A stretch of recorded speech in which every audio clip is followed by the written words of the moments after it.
Welcome to CAN, Caribbean Affiliate News. My name is Siobhan Gubin. Here are the stories that we're following today, August 26, 2013. Mother of Grenada's former revolutionary leader, Maurice Bishop, dies at 97. Trinidad Media Association appoints a new executive. Cuban doctors to offer medical services in Brazil. And in Guyana, Caribbean Airlines Timmery crash due to pilot error, a draft report says. Details on these headlines and more when we return.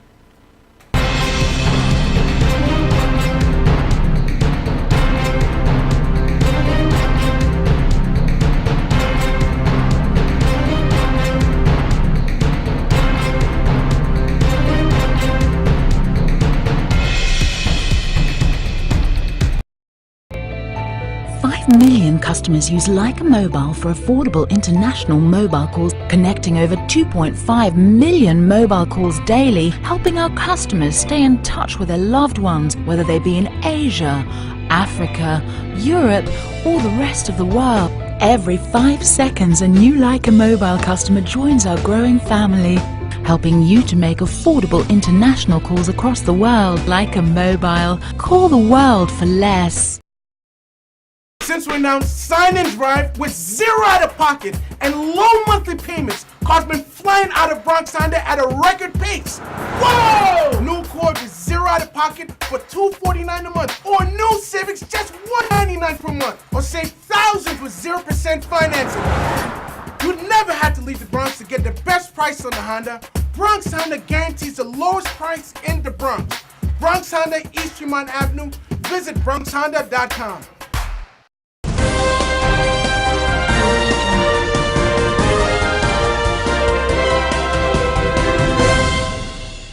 Welcome back to CAN, Caribbean Affiliate News. My name is Siobhan Gubin. This segment of the news is sponsored by Emerald's Travel. In Grenada, the mother and wife of two of Grenada's leading revolutionaries, Alimenta Bishop, the mother of Grenada's second Prime Minister, Maurice Bishop, and the wife of Rupert Bishop, the father of Maurice, died on Saturday at the age of 97. Alimenta Bishop died without realizing her wish to get her son's body to give him a decent burial. In 2005, 22 years after he was assassinated, Maurice Bishop's mother asked the Grenada authorities to release the body of her son to her care. The mother of the Spice Islands, a former leading revolutionary, said even Jesus' mother got his body to bury after they crucified him. Alimenta Bishop said she at least got her husband Rupert Bishop's body to bury. And I quote, "I could go to the grave and say this is the spot where my husband is buried, but I can't say that for my son." Rupert Bishop was shot and killed by bullets from a police constable's gun on January 21, 1974. He was standing in the doorway of Otway House, the home of the Grenada Seamen and Waterfront Workers Union, of the Carnage when he was gunned down on what was later dubbed Bloody Monday. It was a traumatizing experience for Mrs. Bishop and her son Maurice. The trade union movement was demonstrating against Grenada becoming an independent state under Eric Gary's rule.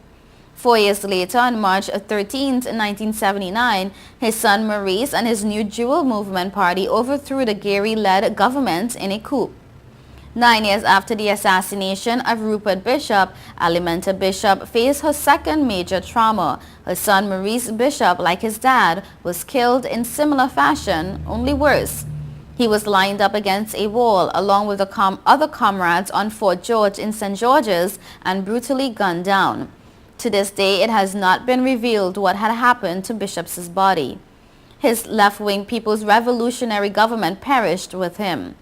Just a few years ago, Mrs. Bishop also lost her grandson Valdemar, tragically killed in Canada in 1994, following a knife attack on him and his friends at a Caribbean nightclub. Valdemar was stabbed to death. He was the son of Jacqueline Kraft and Maurice Bishop. Kraft was education minister in the Bishop-led People's Revolutionary Government. Mrs. Bishop witnessed the ceremony of the renaming of the Grenada Point Salines International Airport to the Maurice Bishop International Airport in 2009 under the Tillman Thomas-led National Democratic Congress government. As condolences pour in for Alimenta Bishop, some Grenadians can be seen on social media calling her by affectionate names like Ma Bishop and Lioness. Others describe her as a pillar of strength and as one who gave all for her country.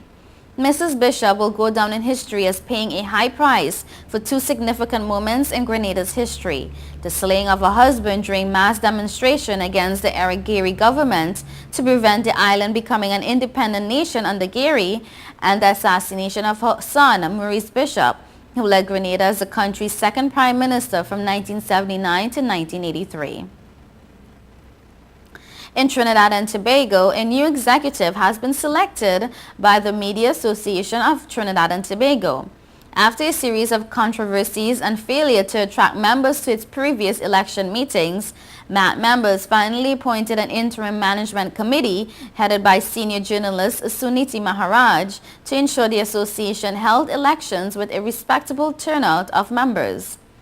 Saturday's election was held via video conferencing to accommodate journalists from San Fernando and the surrounding areas. 74 members voted, the highest turnout in over a decade, and for the first time, members voted by secret ballot after a vote was taken in favor of that option. This is allowed by the MAT Constitution. The Constitution says voting shall be done by a show of hands unless otherwise decided by the members. In close race for the top spot, freelance journalist Curtis Williams pipped Win TV's Sheldon Yearwood 35 to 32 votes to win the position of president. Cuba's Public Health Ministry signed a cooperation agreement with the Pan American and the World Health Organizations to provide Brazil with basic medical services.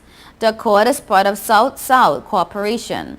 The agreement stipulates the arrival this weekend in Brazil of 400 Cuban doctors who make up a 4,000-member contingent scheduled to be in that nation by late 2013, reads a communique issued by the Cuban Public Health Ministry.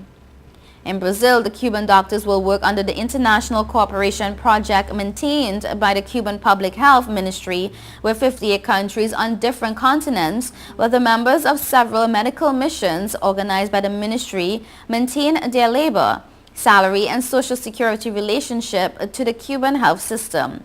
The motivation of the Cuban Public Health Ministry and of the doctors who decide to go to Brazil is based on reciprocal interests of both nations, solidarity and friendship with the Brazilian people, and on the willingness to offer medical services in those places where it is most needed, as it has been the case over the past 50 years of medical cooperation, the communique concluded.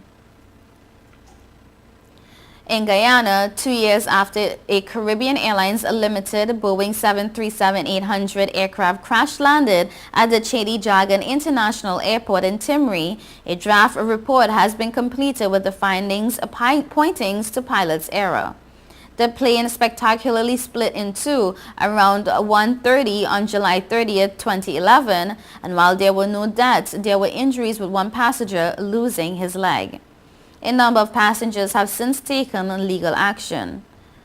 Officials privy to the report said that from all indications the pilot landed long on the runway and was unable to stop the plane. The midnight flight ran off the runway and broke into half after ending up on a nearby road. While not giving much detail, the official also said in all likelihood the pilot misaveraged the runway and after landing could not bring the plane to a halt in time. The draft report, according to officials of the Guyana Civil Aviation Authority, has been submitted to Minister of Transport Robinson Ben. It was prepared by Deputy Director of GCAA Paula McAdam. The findings would be significant as CAL's owners. The government of Trinidad and Tobago had suggested that the problem seemed to have been on the Guyana end at the airport. However, authorities in Guyana have dismissed this, pointing to Guyana's safety record at CJIA, which has been one of the best in the region. The co-pilot of the CAL flight, BW523, has since resigned, while the captain was reportedly reassigned to another division in the airline. The U.S. National Transportation Safety Board in Washington had late last year reviewed an initial report from the GCCA. CAL had appointed a firm of specialist aviation attorneys to deal with the 4 or so lawsuits filed by passengers. Already the airline, which was granted flag carrier status by Guyana earlier this year, is now facing flack for its high fares has been paid by the insurance company for the incident. The damaged plane has been given to the insurer, it has been reported.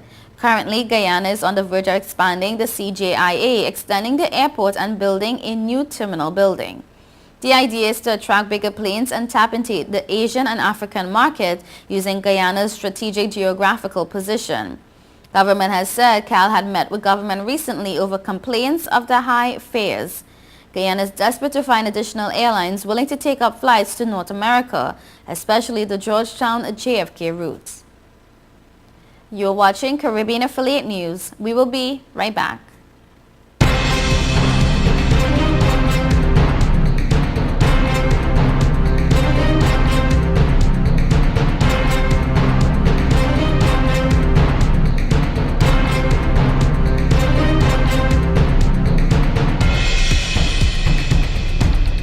'Mom, let you take your car out. This is awesome. It's time to grow up.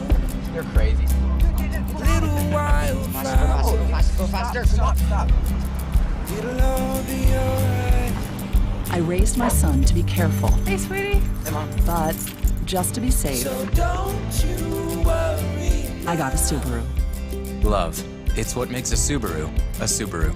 Coleman Subaru, 1710 North Alden Avenue, Ewing, New Jersey, or colemansubaru.com.